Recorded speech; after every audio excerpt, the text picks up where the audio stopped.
Hello friends, welcome back to my YouTube channel. तो आज हम बात करने वाले हैं एनुअल फिजियोलॉजी का लेक्चर नंबर 4, जिसमें हम देखेंगे यूरिन फॉर्मेशन के बारे में। ठीक है, यूरिन फॉर्मेशन के बारे में हमने एक लेक्चर पढ़ लिया है। किडनी का बेसिक स्ट्रक्चर, बेसिक फंक्शन, वो भी हमने रीड आउट कर लिए हैं।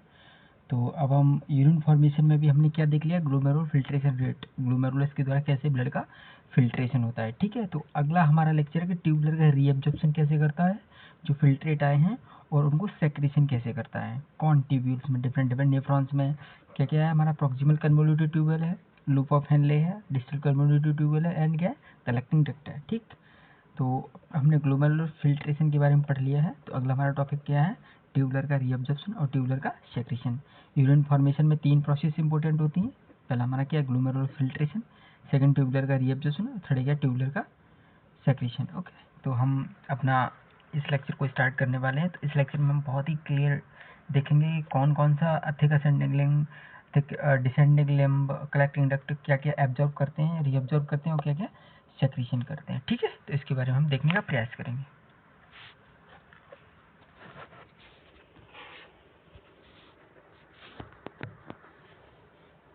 चलिए फ्रेंड्स, स्टार्ट करते हैं।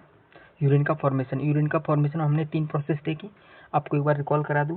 Number 1 tubular glomerular filtration. Number 1 क्या है, नंबर 1 है हमारा ग्लोमेरुलर फिल्ट्रेशन। ठीक, सेकंड क्या है, ट्यूबुलर रीअब्जॉर्प्शन।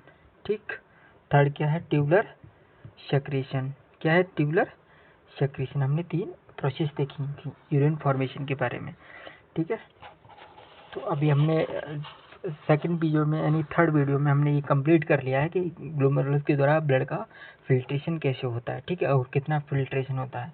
अगर आपको कुछ की पॉइंट में आपको रिवाइज कराऊँ तो जो ग्लोमेरुलर फिल्ट्रेशन रेट होता है वो पर मिनट कितना होता है, 125 ml। कितना होता है, 125 ml पर मिनट होता है। ठीक, 7.5 लीटर पर आवर होता है। एंड 24 आवर्स में यानी एक दिन में कितना लीटर फिल्टर आउट होता है, 180 लीटर फिल्टर आउट होता है। ठीक है, और हम कितना यूरिन एक्सक्रीट करते हैं पूरे दिन में, 2 से 2.5 लीटर। कितना, 2 से 2.5 लीटर करते हैं।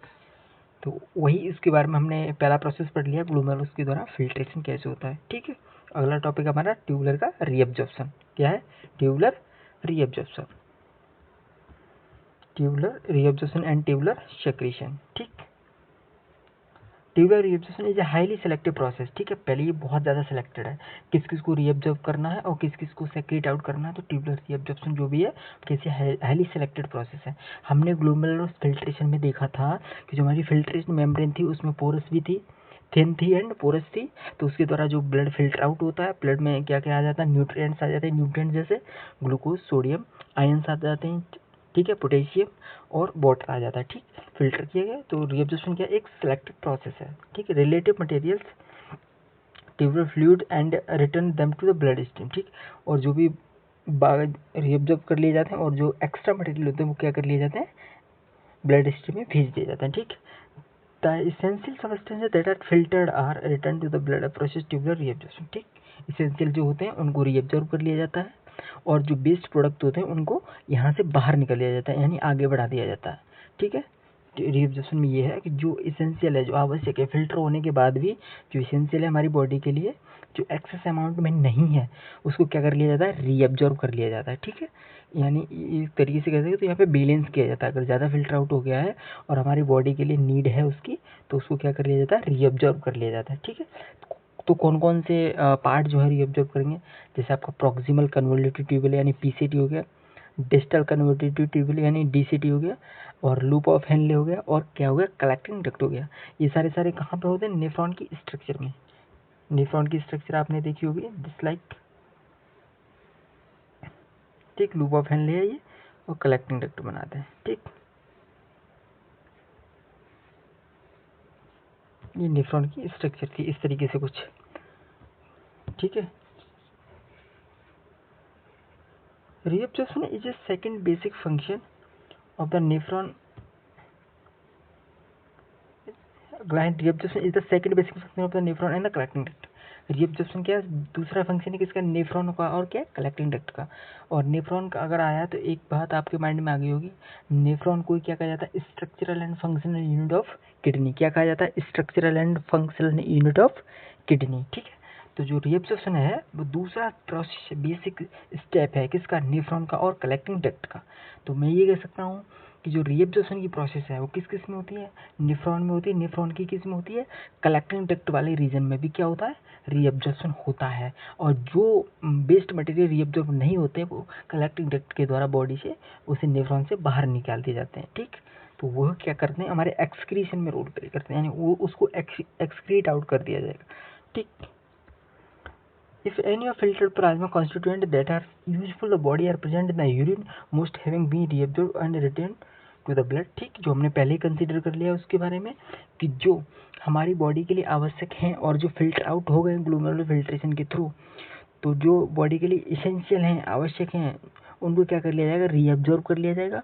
और जो एक्सेस अमाउंट में है, जितना भी जो भी अमाउंट है, जैसे वाटर अगर एक्सेस अमाउंट में है तो इसको क्या कर जाएगा, आगे बढ़ा दिया जाएगा। प्रॉक्सिमल कम्युनिकेटिव ट्यूबुल क्या करेगा, इसको आगे बढ़ा देगा, किस में, लूप ऑफ हेनले में बढ़ा देगा, ठीक है। अगर लूप ऑफ हेनले में अगर वहाँ लगा के इसकी ज़रूरत है तो लूप ऑफ हेनले इनको रीअब्जॉर्ब कर देगा, अगर ज़रूरत नहीं तो वो भी आगे बढ़ा देगा, किसके लिए, डीसीटी के लिए। डीसीटी को लगा कि हाँ अगर ये किडनी में रोल प्ले कर सकते हैं या इनका बॉडी में रिक्वायरमेंट है तो वो रीअब्जॉर्ब कर लेगा, अगर नहीं तो वो किसके लिए आगे बढ़ा देगा, कलेक्टिंग डक्ट के लिए। तो सेम कलेक्टिंग डक्ट ऐसा ही करता है, अगर हमारे एक्स के अगर वो हमारे लिए बेस्ड मटेरियल है तो वो कलेक्टिंग डक्ट के थ्रू बाहर निकल जाता है, ठीक। जो मैंने कल पिन पॉइंट आपको बताया था बहुत क्या, अबाउट 125 ml फिल्टर्ड पर मिनट, ठीक। एक मिनट में कितना होता है, 125 ml फिल्ट्रेशन होता है, ठीक। लेकिन अब ये कह रहा है रीअब्जॉर्प्शन की प्रोसेस ये कहती है 125 ml में से अप्रॉक्सीमेटली 124 एब्जॉर्ब कर लिया जाता है। जो हमने जो हमारा फिल्ट्रेशन का रेट था एक मिनट में कितना, 125 ml हमने क्या किया, फिल्ट्रेट किया, ठीक।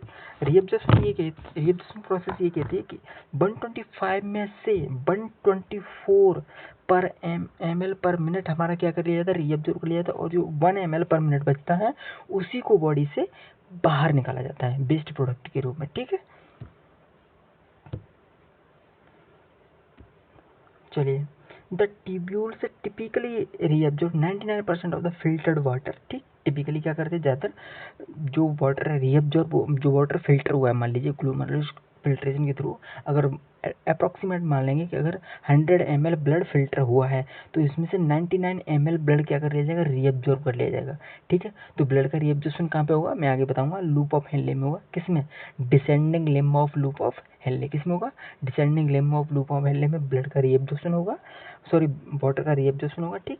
तो मान लीजिए अगर 100 ml ब्लड फिल्टर आउट हुआ जिसमें से 100 ml वाटर फिल्टर्ड हो गया ग्लोमेरुलस के थ्रू, तो उसमें से 99% यानी 99 ml जो वाटर है वो हमारा क्या कर लिया जाएगा, रीअब्जॉर्ब कर लिया जाएगा। और जो 1 ml वाटर है वो आगे एक्सक्रीट कर दिया जाएगा, यानी आगे बढ़ा दिया जाएगा, ठीक। और 100% of the filtered sugar about 99.5 filtered ions, हाँ जितना शुगर आपका फिल्टर्ड हुआ है उनमें से ज़्यादातर केसेस में 100% शुगर क्या कर लिया जाता है, आपका रीअब्जॉर्ब कर लिया जाता है। क्या कर लिया जाता है, रीअब्जॉर्ब कर लिया जाता है। 100 में से 100% शुगर रीअब्जॉर्ब कर लिया जाता है। और जितने आयंस फिल्ट्रेशन के थ्रू आते हैं, ग्लोमेरुलर फिल्ट्रेशन के थ्रू जितने आयंस आते हैं तो उनमें से 99.5% द आयंस को क्या कर लिया जाता है, फिल्टर के द्वारा रीअब्जॉर्ब कर लिया जाता है। 0.5% आयंस को ही बॉडी से बाहर निकाला जाता है, ठीक है, जितने वाटर के फिल्ट्रेशन के थ्रू जो आते हैं, ठीक। The maximum amount of substance, ज़्यादातर amount of substance that can be reabsorb unit time transport maximum, ठीक है। तो उसके बारे में टीएम के बारे में ये बताया गया है, the maximum amount of substance that can be reabsorb per unit is called the transport maximum, TM, ठीक। Solute are reabsorb by both active and passive process. इसको थोड़ा हम समझेंगे कि सॉल्यूट को किस किस के द्वारा एब्जॉर्ब किया जाता है और इसमें डिफरेंट मैकेनिज्म, डिफरेंट केसेस को आइडेंटिफाई किया गया है। अगर मैं आपको एक एक करके बताऊं तो पहले इसको, इस फिगर को समझेंगे, उसके बाद में आगे बताऊंगा आपको, ठीक। तो यह क्या है आपका अफरेंट आर्टेरियोल, इससे क्या ब्लड आ गया ये क्या हमारा ग्लोमेरुलस, ठीक। ये क्या बाउमेन कैप्सूल है, ठीक, बाउमेन कटोरे लाइक स्ट्रक्चर है, ठीक। तो अफरेंट आर्टेरियोल ब्लड लेके आई, इसमें ये क्या किया, यहाँ पे फिल्टर कर लिया है, यहाँ पे फिल्टर कर लिया गया, ठीक। फिल्ट्रेशन के थ्रू ये इधर आ गया और जो इफरेंट आर्टरियोल फिल्ट्रेशन के बाद ब्लड को इधर ले जा रही है, तो फिल्टर कर लिया जाएगा। उनमें से 99% क्या कर लिया जाता है, रीअब्जॉर्ब कर लिया जाता है। और उसके पीएच को मेंटेन करने के लिए, ब्लड के पीएच को मेंटेन करने के लिए तो हम क्या करते हैं, प्रोटॉन का ज़्यादातर सेक्रीशन करते हैं सोडियम प्रोटॉन एक्सचेंजर के थ्रू। किसके थ्रू, सोडियम प्रोटॉन एक्सचेंजर के थ्रू प्रोटॉन का क्या कर लिया जाता है, सेक्रेट कर लिया जाता है। क्यों किया जाता है, क्योंकि हमें ब्लड का पीएच भी मेंटेन रखना है, ठीक। ब्लड के पीएच को मेंटेन रखने के लिए और ब्लड में ग्लूकोज को मेंटेन रखने के लिए सब में किसका रोल है, किडनी का रोल है। किडनी में भी स्पेशल किसका रोल है, नेफ्रॉन का, ठीक। किसका रोल है, नेफ्रॉन का। तभी तो नेफ्रॉन को क्या कहा जाता है, स्ट्रक्चरल एंड फंक्शनल यानी क्रियात्मक एवं कार्यात्मक इकाई है, ठीक। क्या, नेफ्रॉन, किसकी, किडनी की, ओके। अब हम समझते हैं कि कैसे रीअब्जॉर्प्शन की प्रोसेस होती है, किसमें, नेफ्रॉन में। तो solutes and reabsorb by both active and passive. Passive process के बारे में आप बताइए, पैसिव प्रोसेस में आप किस किस का केस पढ़ते हैं। In passive process PAWS, passive process में आप किस किस का केस पढ़ते हो। नंबर 1 आप पढ़ोगे डिफ्यूजन का। डिफ्यूजन के भी 2 केसेस होंगे। डिफ्यूजन के 2 केस कौन कौन से होंगे, simple diffusion and facilitated diffusion. Simple diffusion का अगर मैं आपको बताऊं तो कैसा ग्राफ बनता है, दिस लाइक ग्राफ बनता है। एंड फैसिलिटेटेड डिफ्यूजन का ग्राफ आपको समझाऊं तो सैचुरेटेड स्टेट की तरफ जाना शुरू करते हैं, वो फैसिलिटेटेड डिफ्यूजन का ग्राफ बनता है, ठीक। Simple diffusion and facilitated diffusion के बारे में आपको क्लियर हुआ होगा। तो पैसिव प्रोसेस में क्या क्या पढ़ते हैं, डिफ्यूजन का केस पढ़ लिया हमने। ओस्मोसिस का केस हम पढ़ते हैं, किसका केस पढ़ते हैं, ओस्मोसिस का भी केस पढ़ते हैं, किसमें, डिफ्यूजन में, ठीक। पैसिव प्रोसेस में। अब आते हैं एक्टिव प्रोसेस के बारे में।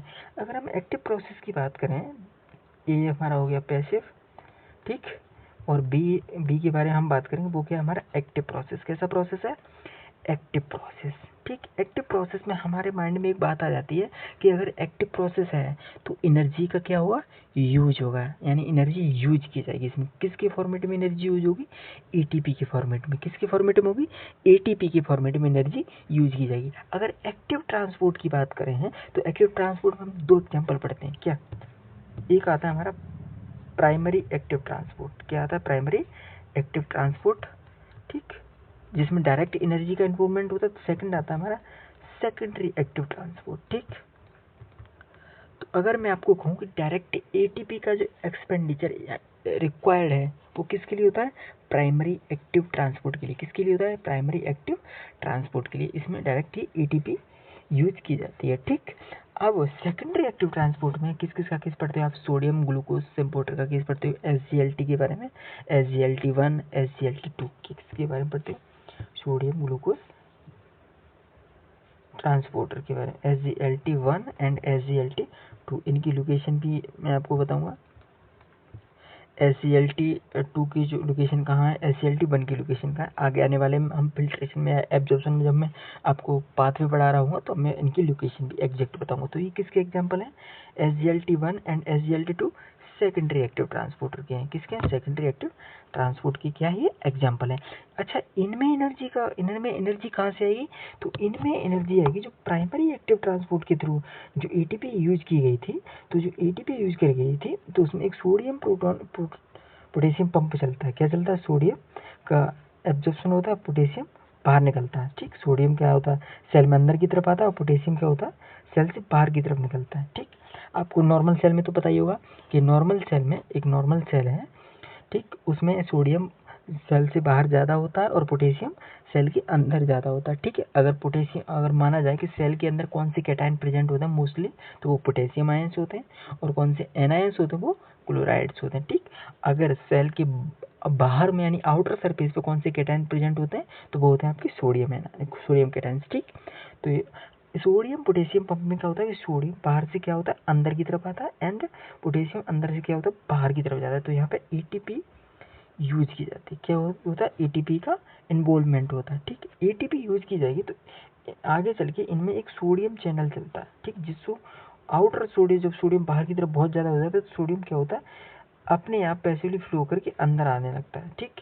जो सोडियम अंदर आता है, जितना सोडियम अंदर आता है तो वो एक प्रोसेस स्टार्ट करता है जिसके थ्रू जो एक एनर्जी का एक बंच स्टार्ट करता है, जिसके थ्रू सोडियम SGLT जो आपका चैनल है वो इसके थ्रू क्या सोडियम भी आता है plus glucose, sodium dependent glucose cell के अंदर आने लगता है। ठीक, सोडियम डिपेंडेंट ग्लूकोज सेल के अंदर आने लगता है। ठीक है, तो ये है हमारे सेकेंडरी एक्टिव ट्रांसपोर्ट के एग्जाम्पल। ठीक, तो हमने पढ़ लिया रिएब्जॉर्प्शन दोनों प्रोसेस होता है, पहला एक्टिव से और दूसरा पैसिव से। अगर पैसिव में एग्जाम्पल लेंगे तो पैसिव का हमारा एग्जाम्पल है डिफ्यूजन एंड ओस्मोसिस।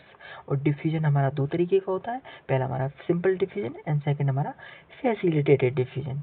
ठीक है, और अगर हम ओस्मोसिस की बात करें तो ओस्मोसिस में केवल सेमी परमिएबल मेम्ब्रेन का केस आ जाता है और बाकी सब ऐसा ही है। डिफ्यूजन की प्रोसेस को अगर हम एक बार देखेंगे तो यहाँ अगर सॉल्यूट ज़्यादा है, यहाँ पे क्या है, अगर सॉल्यूट ज़्यादा है तो इधर की तरफ ट्रांसपोर्ट होंगे, तो ये प्रोसेस क्या है, स्पेशली डिफ्यूजन। ठीक, डिफ्यूजन, अगर ये डिफ्यूजन कहीं भी हो जाएगा, लेकिन ओस्मोसिस लिविंग सेल्स में होगा। ओस्मोसिस किस में होगा, लिविंग सेल्स में होगा। क्यों, क्योंकि उसमें सेमी परमिएबल मेम्ब्रेन का रोल होता है। किसका होता है, ओस्मोसिस में सेमी परमिएबल मेम्ब्रेन का रोल होता है। ठीक, ओस्मोसिस में सेमी परमिएबल मेम्ब्रेन का, तो हम ये कह सकते हैं कि डिफ्यूजन क्या नाम है, sorry, living and non living में दोनों में भी हो जाता है। यस, बिल्कुल हो जाता है डिफ्यूजन का केस ऑब्जर्व, लेकिन ओस्मोसिस का केस है वो केवल और केवल आपका लिविंग सेल्स में ही ऑब्जर्व होता है ज़्यादातर। ओके, तो हमारा डिफ्यूजन हो गया। एक्टिव ट्रांसपोर्ट की तरफ बढ़ेंगे तो उसमें प्राइमरी एक्टिव ट्रांसपोर्ट और सेकेंडरी एक्टिव ट्रांसपोर्ट के बारे में पढ़ते हैं, एबीसी ट्रांसपोर्टर के बारे में भी पढ़ते हैं।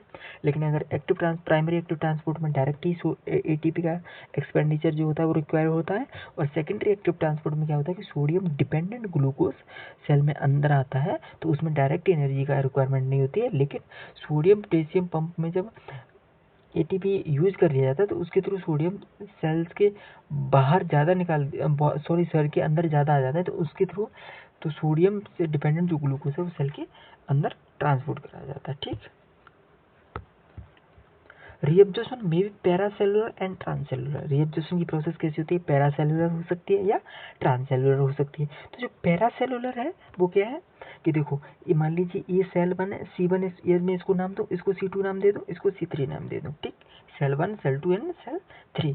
तो दो सेल के बीच में जो जंक्शन प्रेजेंट है या जो गैप प्रेजेंट है उसके थ्रू जो ट्रांसपोर्ट होता है, विद इन सेल नहीं, without cell, within cell नहीं, विदाउट सेल, जो ट्रांसपोर्ट तो वो क्या है, पैरासेलुलर ट्रांसपोर्ट है। ठीक, किसी भी सेल मेम्ब्रेन को क्रॉस नहीं करता, ये दो सेल के बीच में जो गैप प्रेजेंट होता है उसके थ्रू जो ट्रांसपोर्ट होता है वो होता है पैरासेलुलर रीएब्जॉर्प्शन, पैरासेलुलर। ठीक, जो ट्रांससेलुलर होता है वो क्या करता है, दो बार सेल मेम्ब्रेन को क्रॉस करता है एक ही सेल में, तो वो होता है हमारा ट्रांससेलुलर, यानी सेल की मेम्ब्रेन को यूज करता है। ठीक, तो वो होता है हमारा ट्रांससेलुलर ट्रांसपोर्ट। पैरासेलुलर में क्या है, विदाउट सेल ट्रांसपोर्ट होता है, और transcellular within cell transport होता है। ठीक, फ्लूइड इन द ल्यूमेन में आ जाता है ये, और tight junction, basement membrane, blood peritubular capillary, और ये इंडस्ट्रियल फ्लूइड तरफेल है। ठीक, ये रीअब्जॉर्प्शन के बारे में हमें कुछ बेसिक प्रोसेस। रीअब्जॉर्प्शन कैसे होता है, एक्टिव भी हो सकता है और पैसिव भी हो सकता है। ठीक, एक्टिव के केस हमने देख लिए, पैसिव के केस हमने देख लिए। रीअब्जॉर्प्शन में भी पैरासेलुलर हो सकता है और ट्रांससेलुलर हो सकता है। तो पैरासेलुलर क्या प्रोसेस है और ट्रांससेलुलर क्या प्रोसेस है वो भी हमने समझ लिया है। तो चलिए अब हम आगे बढ़ते हैं। ठीक है, ट्यूबुलर का सेक्रीशन। ठीक, ट्यूबुलर के थ्रू सेक्रीशन कैसे होता है।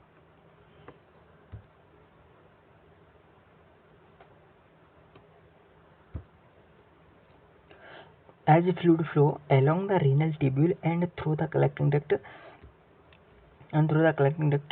the tubule, a fluid, the tubule and duct cell also secrete substance that is tubular fluid. ठीक, ट्यूबुलर के थ्रू जो सेक्रीशन होता है वो ट्यूबुलर सेक्रीशन में आता है। ठीक, secreted substance include hydrogen ions, ठीक, potassium ions, creatinine, urea, certain drugs such as penicillin. ठीक, जो सेक्रेट किए जाते हैं, जो क्या कहते हैं हमारी बॉडी के लिए जो हार्मफुल होते हैं वो ट्यूबुलर के द्वारा सेक्रेट किए जाते हैं। ठीक, ट्यूबुलर जो सेक्रेशन में क्या क्या रोल, क्या क्या हो सकता है, एग्जांपल आपका सोडियम आयंस हो सकता, सॉरी हाइड्रोजन आयन हो सकते हैं, आपका पोटेशियम आयंस हो सकते हैं, क्रिएटिनिन हो सकती है, यूरिया और सर्टेन ड्रग्स हो सकते हैं जैसे पेनिसिलिन ड्रग। ठीक, this is term as a tubular secretion. जो सेक्रेट आउट किया जाता है वो ट्यूबुलर सेक्रेशन के अंतर्गत आते हैं। ठीक, it has two important outcome. क्या क्या इम्पोर्टेंट आउटकम है सेक्रीशन के, पहला, secretion of hydrogen ion help to control blood pH. मैंने आपको पहले बताया था कि हाइड्रोजन आयन का सेक्रीशन क्यों किया जाता है ट्यूबुल के द्वारा, क्योंकि ब्लड के पीएच को भी क्या करना है, मेंटेन रखना है। अगर क्या हुआ कि हम हाइड्रोजन आयन का सेक्रीशन नहीं करेंगे तो हमारा जो ब्लड का पीएच है वो घट जाएगा। क्या हो जाएगा, पीएच घट जाएगा, क्योंकि ज़्यादातर हाइड्रोजन आयन प्रेजेंट होंगे, जो मोस्ट हाइड्रोजन आयन प्रेजेंट होंगे तो पीएच एसिड की तरफ होने स्टार्ट होगा। तो हमारे नॉर्मल ब्लड का जो पीएच है वो कितना है, 7.4 है। ठीक, अगर ब्लड में से प्रोटॉन को नहीं निकालेंगे तो पीएच क्या होगा, डिक्रीज होगा। ठीक, 7.4 से एसिडिक की तरफ आना शुरू हो जाएगा। किसकी तरफ, एसिडिक नेचर की तरफ। ठीक, अब ये कैसा, एल बेस नेचर का। ठीक, बेसिकली एल्कलाइन नेचर का, न्यूट्रल तो नहीं है, थोड़ा एल्कलाइन नेचर का होता है ब्लड का पीएच। ठीक, तो उस ब्लड का पीएच हमारा डिक्रीज ना हो जाए, इसमें प्रोटॉन आयन ज़्यादा ना हो जाए, डिक्रीज ना हो जाए, उसके लिए हमें प्रोटॉन्स का, हाइड्रोजन आयंस का क्या करना पड़ता है, रिलीज आउट करने पड़ते हैं। ठीक, सेक्रेट करने पड़ते हैं। सेक्रेशन ऑफ सम सब्सटेंस जैसे urea, creatinine, certain drugs not needed by the body are removed through the blood. ठीक है, जो यूरिया है, क्रिएटिनिन है, कुछ ड्रग्स हैं, उनकी नीड हमारी बॉडी में नहीं होती है, तो इसीलिए वो हमारे ब्लड स्ट्रीम से क्या कर दिए जाते हैं, रिमूव आउट कर दिए जाते हैं। ठीक है, तो दो हमारे मेन इंपॉर्टेंट आउटकम्स हैं, एक ब्लड के पीएच को मेंटेन करने के लिए और हेल्दी इंडिविजुअल के लिए, और हमें ड्रग्स भी निकालनी है और यूरिया का भी सेक्रेशन करना है। ठीक, रीएब्जॉर्प्शन एंड सेक्रेशन, आप देखेंगे डिफरेंट डिफरेंट ट्यूब्यूल्स के नेम, उनमें कहाँ पे रीएब्जॉर्प्शन होता है, कहाँ पे किसका रीएब्जॉर्प्शन होता है और कहाँ पे किसका क्या होता है, सेक्रेशन होता है। ठीक, तो रीएब्जॉर्प्शन में हम देखेंगे, एक सेकंड, रीएब्जॉर्प्शन पहले आती है हमारी प्रॉक्सिमल ट्यूब्यूल। प्रॉक्सिमल ट्यूब्यूल में मैं आपको बता दूं कि प्रॉक्सिमल ट्यूब्यूल में 100% क्या क्या, सोडियम, ग्लूकोज, ज़्यादातर आयंस, सबका क्या कर लिया जाता है, रीअब्जॉर्प्शन कर लिया जाता है। ठीक, सबका रीअब्जॉर्प्शन कर लिया जाता है 100%। हमने ऊपर देखा ही था कि 100% शुगर रीअब्जॉर्ब कर ली जाती है। ठीक, 99.5% आयंस आपकी रीअब्जॉर्ब कर लिए जाते हैं, और जो आपका वाटर है वो 90% क्या कर लिया जाता है, रीअब्जॉर्ब कर लिया जाता है। ठीक, तो प्रॉक्सिमल पहले हमारी आएगी प्रॉक्सिमल ट्यूब्यूल। ठीक, तो प्रॉक्सिमल ट्यूब्यूल में जो रीअब्जॉर्प्शन होता है वो किस आयंस का होता है, पहले किस किस आयंस का होगा, रीअब्जॉर्प्शन और सेक्रेशन। रीअब्जॉर्प्शन किसका होगा, आयंस का हो जाएगा, ग्लूकोज का हो जाएगा, अमीनो एसिड का हो जाएगा। तो अब मैं ये कह सकता हूँ कि प्रॉक्सिमल ट्यूब्यूल में ज़्यादातर ट्रांसपोर्टर प्रेजेंट होते हैं, जैसे SGLT। ठीक, सोडियम डिपेंडेंट ग्लूकोज का transporter, ion, sodium potassium pump, sodium proton exchanger, है ना, और अमाइनो एसिड का भी क्या कर लिया जाता है, रिएब्जॉर्प्शन कर लिया जाता है। सेक्रेशन किसका करते हैं, हाइड्रोजन आयंस का। क्यों, क्योंकि ब्लड का पीएच मेंटेन रखना है, यूरिया एंड क्रिएटिनिन का। ठीक, ये बात आपको समझ में आई होगी, आई होप। चलते आगे बढ़ते हैं, तो थिक असेंडिंग, अब हमारा आ गया loop of Henle. Loop of Henle में दो आते हैं, एक थिक डिसेंडिंग लिम्ब में आता है पहले, उसके बाद आता है असेंडिंग लिम्ब। डिसेंडिंग लिम्ब जो आता है, डिसेंडिंग लिम्ब में क्या होता है, वाटर का रिएब्जॉर्प्शन कर लिया जाता है। तो मैं अगर आपको ये कहूँ कि डिसेंडिंग लिम्ब में आयंस और वाटर में किसका रिएब्जॉर्प्शन होता है, तो डिसेंडिंग लिम्ब में सबसे पहले वाटर का रिएब्जॉर्प्शन होता है। ठीक, और जो असेंडिंग लिम्ब है उसमें सबसे पहले आयंस का रिएब्जॉर्प्शन होता है, वाटर का रिएब्जॉर्प्शन बहुत कम होता है कंपेयर टू।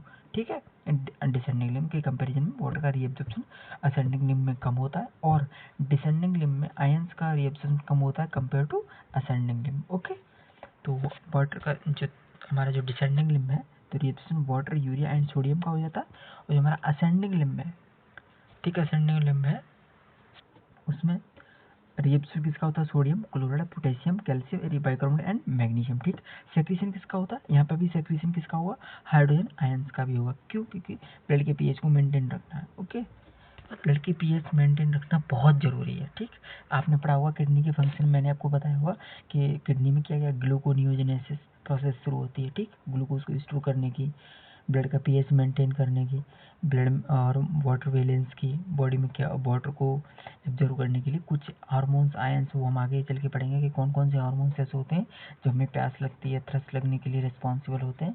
ठीक है, तो अब आती है हमारी, ठीक है, असेंडिंग लिम्ब होगी, डिसेंडिंग लिम्ब भी होगी। अब आती है डिस्टल ट्यूब्यूल। क्या आती है, distal tubule, early distal tubule.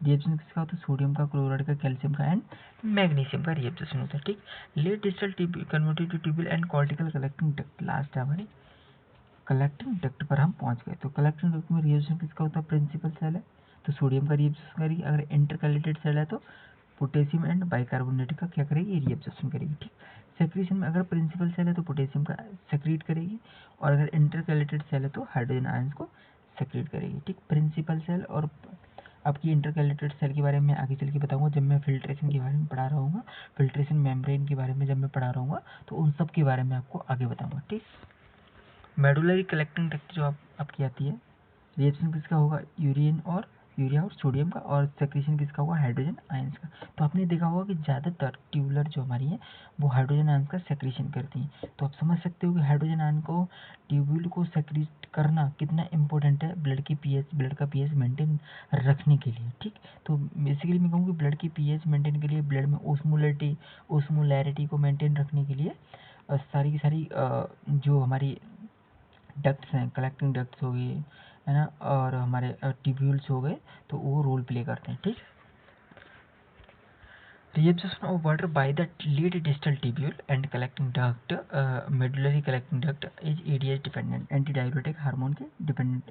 Water का कितना रिएब्जॉर्प्शन होगा, ठीक है, वो किस डिस्टल ट्यूब्यूल में और cortical and medullary collecting duct में EDH हार्मोन जो होता है वो रिस्पॉन्ड करता है। ठीक है, reabsorption of water is control by the level of the ADH। मैंने आपको पहले बताया था, अगर हमारा ADH का सेक्रेशन ज़्यादा हो रहा है किडनी में, अगर हमारा ADH का सेक्रेशन ज़्यादा हो रहा है तो क्या हमें वाटर की रिक्वायरमेंट है, क्या हमें वाटर की रिक्वायरमेंट है, और हम वाटर को इनटेक करते हैं, वाटर को पीते हैं। ठीक, ड्रिंक करते हैं वाटर। अगर हमें प्यास लगती है तभी, अगर मान लीजिए हमारी बॉडी में वाटर फुलफिल है, हम आवश्यकता से ज़्यादा वाटर पी रहे हैं, तो हमारी बॉडी में, हमारी किडनी में ADH का सेक्रेशन कम होगा। ठीक, क्या मैं ये कह सकता हूँ कि अगर हमें प्यास लगती है तो हमारी किडनी के थ्रू ADH का सेक्रेशन ज़्यादा होता है किडनी में, एंटीडाययूरेटिक हार्मोन का लेवल ज़्यादा हो जाएगा, सेक्रेशन तो नहीं, हार्मोन का लेवल क्या होगा, वो अप हो जाएगा।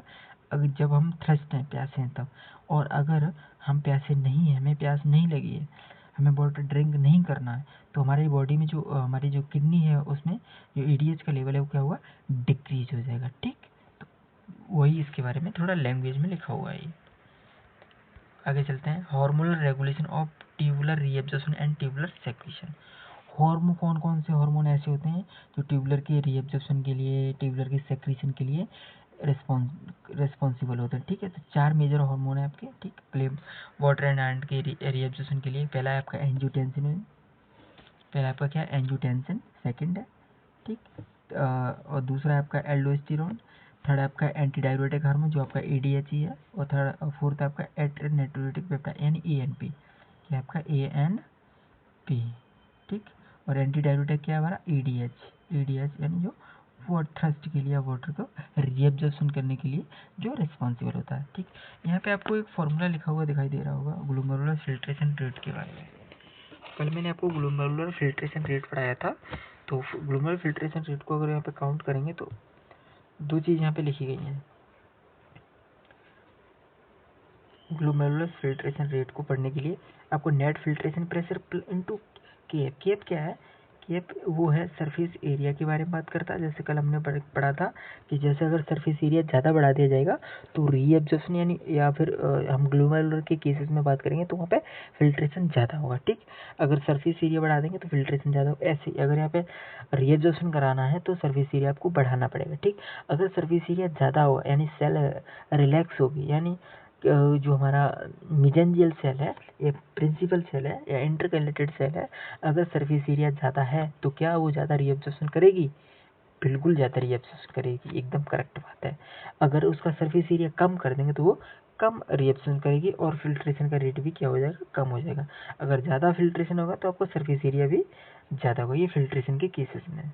ठीक, अब आपका मीजेंजियल सेल की बेसिस पे अगर हम देखें, किडनी की एक मीजेंजियल सेल हमने ली और उसमें कॉन्ट्रैक्शन कैसे होता है, कौन से हार्मोन ऐसे जो कॉन्ट्रैक्शन के लिए रिस्पॉन्सिबल होते हैं और कौन से हार्मोन ऐसे हैं जो रिलैक्सेशन के लिए रिस्पॉन्सिबल होते हैं। ठीक, तो 2 हार्मोन के बारे में हम बात करेंगे, तो कॉन्ट्रैक्शन के लिए कौन कौन से रिस्पॉन्सिबल है और रिलैक्सेशन के लिए कौन कौन रिस्पॉन्सिबल है। ठीक, तो अब हम कॉन्ट्रैक्शन में बात करें तो कॉन्ट्रैक्शन पहले आता है एंडोथेलिन। ठीक, ये एंजाइम याद रखना, ये हार्मोन्स याद रखना अच्छे से। क्यों, क्योंकि आपको IIT गेट में, IIT जैम में और CSIR में भी 2-2 नंबर में क्वेश्चन पूछ लिए जाते हैं कि आप इनमें से कौन सा ये हार्मोन है या एंजाइम है जो किडनी मेसेंजर सेल को रिलैक्सेशन नहीं कराएगा। रिलैक्सेशन अगर नहीं कराएगा तो क्या होगा, वो कॉन्ट्रैक्शन कराएगा। तो कॉन्ट्रैक्शन कराने वाले हार्मोन्स के नाम आपको एकदम टिप्स पर होने चाहिए, ठीक। एंडोथेलिन पहला, सेकंड आपका एंजियोटेंसिन सेकंड, थर्ड आपका एंटी डायूरेटिक, फोर्थ आपका नॉरएपिनेफ्रिन, फिफ्थ आपका plasma derived growth factor and six आपका थ्रोम्बोक्सिन A2, ठीक। 6 हमारे हार्मोन ऐसे हैं जो कॉन्ट्रैक्शन के लिए रेस्पॉन्सिबल है। और रिलैक्सेशन के लिए कौन कौन से हार्मोन रेस्पॉन्सिबल हैं वो इधर है। पहला आपका ANP या ANF एट्रियल नाइट्रेटिक पेप्टाइड, ठीक। और सेकंड आपका डोपामिन, बिल्कुल। थर्ड है आपका साइक्लिक AMP, फोर्थ है आपका एसिटाइलकोलिन और फिफ्थ आपका प्रोस्टाग्लैंडिन। तो मैं ये कहूँगा कि इधर 6 है, इधर 5 है। अगर आप याद करना चाहो तो आप रिलैक्सेशन वाले भी याद रख सकते हो, जिससे क्या होगा कि रिलैक्सेशन वाले याद रखोगे तो आपको ये, इनके अलावा ये कॉन्ट्रैक्शन में बहुत सारे हार्मोन्स हैं, लेकिन रिलैक्सेशन में कुछ गिने चुने हार्मोन्स हैं। तो मैं आपको सजेस्ट करूंगा कि आप रिलैक्सेशन वाले याद रखो, ठीक। ANP, dopamine, cyclic AMP, acetylcholine and prostaglandin, ये जो हार्मोन्स हैं वो क्या कराते हैं, रिलैक्सेशन के लिए रिस्पॉन्सिबल होते हैं, ठीक। तो अपने हिसाब से देख लेना। वो कॉन्ट्रैक्शन के लिए बहुत सारे ऐसे हार्मोन्स से मिल जाएंगे आपको जो कॉन्ट्रैक्शन करा रहे होंगे मेसेंजर सेल का। अब हम बात तो कर रहे हैं कॉन्ट्रैक्शन के बारे में, रिलैक्सेशन के बारे में, लेकिन क्या हम ये समझ पा रहे हैं कि कॉन्ट्रैक्शन होने से क्या होगा, रिलैक्सेशन होने से क्या होगा। और मेसेंजर सेल क्या है, मेसेंजर सेल किडनी की सेल है, ठीक। अगर कॉन्ट्रैक्शन होगा तो कॉन्ट्रैक्शन अगर होगा तो सरफेस एरिया क्या हो जाएगा, कम हो जाएगा। अगर सरफेस एरिया कम हो जाएगा तो GFR है हमारा, ग्लोमेरुलर फिल्ट्रेशन रेट है, तो जो KF पे डिपेंडेंट है। तो अगर जितना KF ज़्यादा होगा उतना ही ग्लोमेरुलर फिल्ट्रेशन रेट ज़्यादा होगी। तो क्या मैं ये कह सकता हूँ कि अगर कॉन्ट्रैक्शन होगा तो उसमें GFR कम होगा, बिल्कुल। अगर कॉन्ट्रैक्शन होगा तो GF ग्लोमेरुलर फिल्ट्रेशन रेट कम होगी मेसेंजर सेल में। अगर रिलैक्सेशन होगा तो क्या होगा, ग्लोमेरुलर फिल्ट्रेशन रेट बढ़ जाएगी। तो क्या मैं ये कह सकता हूँ अब कि हमारा जो ग्लोमेरुलर फिल्ट्रेशन रेट GFR बराबर है वो किसके, नेट फिल्ट्रेशन प्रेशर, ठीक। नेट फिल्ट्रेशन, एक GFR net filtration pressure into KF। KF क्या हमारा सरफेस एरिया। तो हमारा जो नेट फिल्ट्रेशन प्रेशर कल हमने कैसे निकाला था, 3 हमारे हार्मोन्स थे, 3 हमारे प्रोसेस थे, तो उसके थ्रू हमने NFP निकाला था। और आज हमारा कंसेप्ट है सरफेस एरिया के ऊपर, किसके ऊपर है, सरफेस एरिया के ऊपर आज का हमारा कंसेप्ट है। तो अगर KF ज़्यादा होगा तो सरफेस एरिया ज़्यादा होगा सेल का। अगर सेल का सरफेस एरिया ज़्यादा होगा तो सेल किस स्टेट में होगी, रिलैक्स्ड स्टेट में होगी। किस में होगी, रिलैक्स्ड स्टेट में होगी। अगर सरफेस एरिया कम होगा तो KF की वैल्यू कम होगी। अगर KF की वैल्यू कम होगी तो क्या मैं ये कह सकता हूँ कि सेल किस स्टेज में होगी, कॉन्ट्रैक्शन स्टेज में होगी, ठीक। किस में होगी, सेल क्या कर रही होगी, कॉन्ट्रैक्शन कर रही होगी, ठीक। और कॉन्ट्रैक्शन करने के लिए बहुत सारे हार्मोन्स रिस्पॉन्सिबल है, ठीक। और रिलैक्सेशन करने के लिए कुछ गिने चुने हार्मोन्स हैं जिनको मैं अभी आपको रिवाइज करा दे रहा हूँ। ANP या ANF atrial natriuretic peptide, ANP dopamine, cyclic AMP और एसिटाइलकोलिन ठीक। और नॉरएपिनेफ्रिन, एन प्रोस्टाग्लैंडिन, आपका लास्ट हार्मोन क्या है, प्रोस्टाग्लैंडिन। तो मेसेंजर सेल और इसके बारे में आपको आई होप समझ में आया होगा कि कॉन्ट्रैक्शन और रिलैक्सेशन कैसे होता है, ठीक। इस प्रोसेस के बारे में थोड़ा आप कोशिश जानने की करिएगा। और कॉन्ट्रैक्शन और रिलैक्सेशन के लिए कौन कौन रिस्पॉन्सिबल होता है, कॉन्ट्रैक्शन रिलैक्सेशन के लिए मैंने आपको बताया था क्या क्या, आपका ANP हो गया, डोपामिन हो गया, cyclic AMP, acetylcholine and prostaglandin, ये आपके रिस्पॉन्सिबल होते हैं किसके लिए, रिलैक्सेशन कराने के लिए। और कॉन्ट्रैक्शन के लिए आपके 5-6 इधर हार्मोन दिए गए हैं, तो कोशिश करिए आप रिलैक्सेशन वाले याद रखना। Okay, thank you so much guys, keep learning, ठीक है। सीखते रहो और बने रहो मेरे साथ में, थोड़ा और इंटरेस्ट डेवलप करो आप लोग, ज़्यादा से ज़्यादा कमेंट करो, ज़्यादा से ज़्यादा वीडियो शेयर करो, जिससे और भी लोगों का भला हो, ठीक है। आपका भला हो, आपके दोस्तों का भला हो, है ना। ये वीडियो मैं बता दूं, आप स्पेशल कंटेंट मैं आप लोगों के लिए लेकर के आ रहा हूँ, बहुत मेहनत करनी पड़ रही है फ्रेंड्स। तो आप लोग ज़्यादा से ज़्यादा वीडियो को सर्कुलेट करो, अपने दोस्तों को शेयर करो, एटलीस्ट वो एक बार देखें तो सही। जब वो देखेंगे तभी तो वो डिसाइड करेंगे कि अच्छी है या सही पढ़ाया है कंटेंट या नहीं पढ़ा पाया है, ठीक है। तो कोशिश करो आप लोग अपने रिव्यू कमेंट बॉक्स में देना कि हाँ, क्या मैं जो बोल रहा हूँ, मैं पढ़ा रहा हूँ, क्या आप लोग मेरी बातें समझ पा रहे हो, क्या मैं आप लोगों को समझाने में सक्षम हूँ। अगर सक्षम हूँ तो फिर मैं और आगे कंटिन्यू सीरीज़ करूँ, अगर मैं नहीं हूँ तो फिर मैं कुछ और चेंजेस करूँ, उसके बाद में कंटिन्यू करूँ। देखो कंटिन्यू तो मैं करूँगा, ठीक। आप लोग अपने रिव्यू दे दोगे तो और अच्छी बात रहेगी, ठीक है। तो फिर मैं चेंजेस के हिसाब से कंटिन्यू करूँगा, ठीक। कंटिन्यू तो मैं करूँगा। और दूसरी बात कि चैनल को ज़्यादा से ज़्यादा शेयर करो, सब्सक्राइब करो, ठीक है। अपने दोस्तों को सारे दोस्तों के फ़ोन ले लो एक एक करके और सबके फ़ोन में सब्सक्राइब कर दो सबसे पहले, ये मेक श्योर कर लो, ठीक है।